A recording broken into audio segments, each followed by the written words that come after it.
My boyfriend vanished for 2 years, blocked me, moved cities, no explanation. I moved on. Then his wedding invitation arrived, addressed to me from his new girlfriend. I RSVP'd yes and brought his $12,000 worth of belongings he'd left at my place. When I handed them to the bride during the reception, I, 29 female, am currently staring at a piece of cream-colored cardstock that cost probably $5 a unit, and I'm trying to decide if I'm hallucinating. 2 years ago, I came home from a weekend work trip to an apartment that felt wrong. You know that silence? The kind that's heavy. My keys jangled too loudly in the bowl. I walked into the living room and the TV was there. The couch was there. But the vibe was dead. I walked into the bedroom. His side of the closet was empty. Not just, I'm doing laundry, empty. I took the hangers, empty. My boyfriend of 4 years had vanished. No note, no fight the night before. We had actually discussed adopting a dog that Monday. I called him, straight to voicemail. Texted, not delivered. Checked Instagram, blocked. Facebook, blocked. I called his mom. She didn't pick up. I called his best friend. He picked up, sounded awkward, said, "Look, he just needs space, please don't make this weird," and hung up. That was it.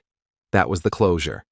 I spent 3 months crying, 3 months raging, and the last year and a half rebuilding my dignity. I got a promotion. I repainted the apartment. I started dating a nice guy who communicates like an adult. But there was one loose thread. When the ex left, he was in a rush. He took his clothes, his toiletries, and his PS5, but he left his studio. The ex was an aspiring music producer. In my spare room, which I paid 70% of the rent for, he had amassed a collection of vintage synthesizers, rack-mount effects units, and 2 very rare, very heavy reel-to-reel tape machines. I'm not an audio nerd, but I know this stuff is worth money. I looked up the models on Reverb. Conservatively, $12,000. For 2 years, I debated what to do. I couldn't sell it. Legally, that's theft in my state if I don't follow a strict abandoned property protocol, which is a nightmare of paperwork. I couldn't throw it out. I tried to contact him through mutuals to come get it. Radio silence. So, I boxed it up. It took up half my storage closet. It was a shrine to his ghosting. Then, yesterday, the mail comes. A heavy envelope, calligraphy. The pleasure of your company is requested at the marriage of the ex and the bride. It was addressed to me. At first, I thought it was a joke, or maybe a mistake. But then I saw the personal note on the back of the RSVP card, written in frantic, feminine handwriting. I know things ended drifting apart for you guys, but the ex speaks so highly of you as an old friend. I'd love to finally meet the people who knew him back then. XO, the bride. Drifting apart? Old friend? The pieces clicked. He lied to her. He clearly told this new woman, who he must have met immediately after or during our relationship, that we had an amicable split. He probably told her we were just friends by the end. And she, being a secure and welcoming partner, suggested inviting his old friends. He couldn't say no. If he said no, don't invite her, he'd have to explain why. He'd have to admit he ghosted a 4-year partner like a coward. So he gambled. He bet everything that I would see the invite, roll my eyes, throw it in the trash, and never show up. He bet on my pride keeping me away. He bet wrong. I RSVP'd yes via their wedding website immediately. I selected the chicken cordon bleu, and then I looked at the wall of boxes in my spare room. I'm not buying them a toaster. I'm returning his property. The wedding is in 3 weeks. The venue is a 40-minute drive. I have rented a cargo van. Am I being petty? Maybe. But he ghosted me for 2 years and stuck me with a storage bill for his expensive hobby. He wants to play happy families and pretend the past didn't happen? Okay. Let's bring the past to the present. I'm bringing a dolly. Update 1. The wedding was Saturday. My adrenaline is still crashing, so forgive any typos. I prepped like I was going into battle. I rented a white cargo van because my sedan wasn't going to fit 4 massive analog synthesizers and a reel-to-reel player that weighs as much as a golden retriever. I enlisted my best friend for this operation. She's the one who held my hair back when I was vomiting from stress 2 years ago. When I told her the plan, she didn't just agree, she bought a matching dress. We arrived at the venue right as the reception cocktail hour was starting. We skipped the ceremony. I didn't need to see vows I knew were probably recycled from Pinterest. I needed maximum visibility with minimum disruption to the actual solemnity. I'm not a monster. I'm just a debt collector. The venue was one of those rustic chic barns that smell like cedar and expensive perfume. Guests were mingling on the lawn. The ex and the bride were near the gift table, accepting envelopes and posing for photos. Perfect. I pulled the van up to the loading zone, which was conspicuously close to the entrance. My best friend hopped out and opened the back doors. We unfolded the hand truck. I started stacking. First, the Roland synth in its flight case, then the Moog, then the box of patch cables which I had taped shut with bright blue painter's tape because I ran out of packing tape. I wheeled the first load toward the gift table. The ex saw me first. The color didn't just drain from his face, it vanished. He looked like he was witnessing a murder. He was holding a glass of champagne that started shaking so bad I thought the stem would snap. The bride saw me next. She looked confused, then delighted. She's pretty, very young. She bounded over, dragging the paralyzed groom with her. "You must be my name," she beamed. "I'm so glad you came. The ex was worried you might be too busy." I smiled, the kind of smile a shark gives a seal. I wouldn't miss it, and I couldn't come empty-handed. I gestured to the dolly. I finally brought his wedding gift. Well, it's actually a return. The bride looked at the beat-up flight cases. "The ex? What is this?" The ex found his voice. It was a squeak. "We can talk about this later, let's put it in the car." "Oh, I can't stay long," I said, voice loud enough to carry to the nearby group of aunts sipping Pinot Grigio. "And I didn't want to keep storing this for you. It's been 2 years, the ex. I figured since you blocked my number and moved without telling me, this was the only way to get your $12,000 of equipment back to you." The air around us dropped 10 degrees. The drifting apart narrative just hit an iceberg. The bride dropped his hand. "Blocked you? You said you guys were still emailing." "We haven't spoken since the day he moved out while I was at work," I corrected cheerfully. "Here's the reel-to-reel. Be careful, the left spoil is finicky, but you know that." I motioned to my best friend, and we unloaded the second stack. It was a mountain of gear right next to the delicate pile of cards and crate and barrel boxes. It looked absurd, industrial, dusty, and aggressive. The ex hissed at me, leaning in. "You are insane. Get this trash out of here." "It's not trash," I said, keeping my volume conversational. "It's your Profit 5. You told me it was your legacy. I've kept it safe in my closet for 730 days. You're welcome." I turned to the bride. She was looking at him, and the look wasn't love. It was calculation. She was processing the lie. "I hope you two are very happy," I said. "He hates it when you touch the knobs without washing your hands first, by the way. Just a heads up." I turned around, grabbed the empty dolly, and walked back to the van. My best friend was waiting in the driver's seat, cackling. We drove to a diner 5 miles away and ordered pancakes. My phone started blowing up about 20 minutes later. Not from him. From an unknown number. It was a text. "This is the bride's maid of honor." That was the most punk rock thing I have ever seen. Also, he's crying in the bridal suite, and the bride is drinking straight vodka. "Just thought you should know. I slept like a baby last night, but this morning the reality is setting in. I didn't just return stuff, I nuked a perception, and entitled people do not like having their reality challenged. I just got an email. Not a text, an email. It's from the ex. Subject, you will pay for this. The body of the email outlines that I have ruined the most important day of his life, and that he will be seeking damages for emotional distress and transportation costs. He wants me to pay to ship the stuff I just drove to him. I'm waiting for the next move. I have a feeling the nice guy mask is about to slip off entirely, and his new wife is going to get a front row seat.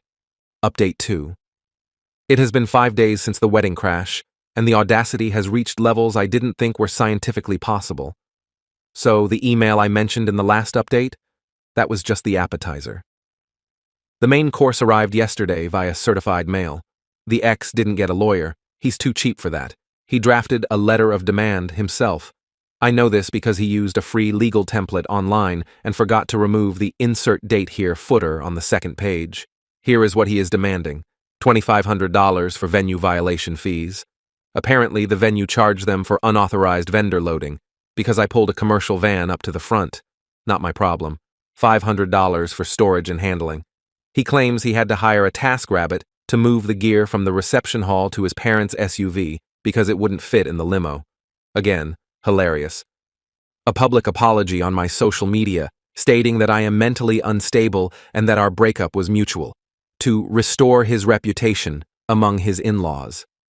I read this letter while drinking my morning coffee and laughed so hard I nearly choked. But then, my phone rang.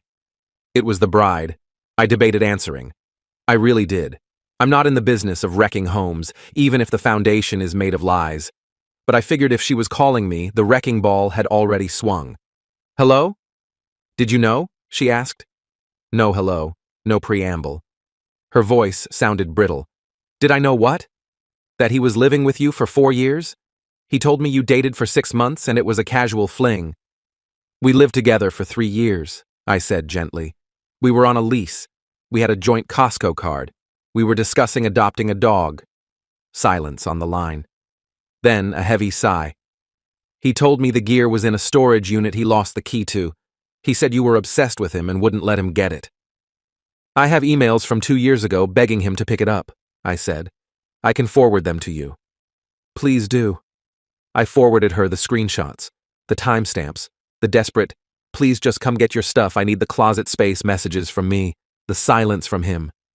He's threatening to sue you, she said, her voice sounding detached. He's screaming about it in the kitchen right now. He says you scratched the wood paneling on the Moog. It was scratched when he bought it off Craigslist in 2019, I countered. Look, the bride. I don't want to be involved in your marriage. I just wanted my house back. He invited me. He opened the door. Yeah, she said. He did. She hung up. I thought that was it. But the ex wasn't done. Last night I got a Venmo request from him. Request $3,000. Damages to vintage equipment and emotional terrorism. I declined the request. Then he texted. Finally unblocked me to spew venom. The ex, you are a bitter, jealous psycho. You couldn't handle that I moved on and leveled up. You brought that trash there to humiliate me. You scratched the profit. My dad is a lawyer. Hope you're ready to lose everything. Me. 1. Your dad is a dentist. 2. I have photos of the equipment condition dated the day before the wedding. 3. You invited me. 4. If you contact me again, I'm filing a harassment order. 5. Enjoy the Moog. He sent a string of emojis that I won't describe, but they involved a middle finger and a clown face. Then, things got weird. I came home from work today, and there was a note on my door. Not from him, from my landlord. We received a complaint regarding illegal subletting and commercial business activity in your unit. Please contact management immediately. He called my landlord. He reported me for running a business. The storage of his gear. Or maybe he claimed I was a drug dealer? Who knows? I went to the leasing office immediately. I explained the situation to the property manager, who I've known for 5 years. I showed her the wedding invite. I showed her the photo of the van. She laughed. Wait, the guy with the terrible mustache? The one who parked in the handicap spot? That's him. Yeah, ignore it. He called here screaming that you are trafficking stolen goods. I told him you're on the lease, and he isn't. He sounded unhinged. He is trying to burn my life down because I embarrassed him. He doesn't realize that by doing this, he's just proving to everyone, including his new wife, that he is exactly the childish coward I know him to be.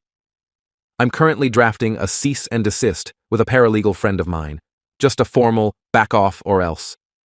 But I have a feeling the real consequences are happening inside his honeymoon suite. The bride hasn't posted a single photo since the wedding.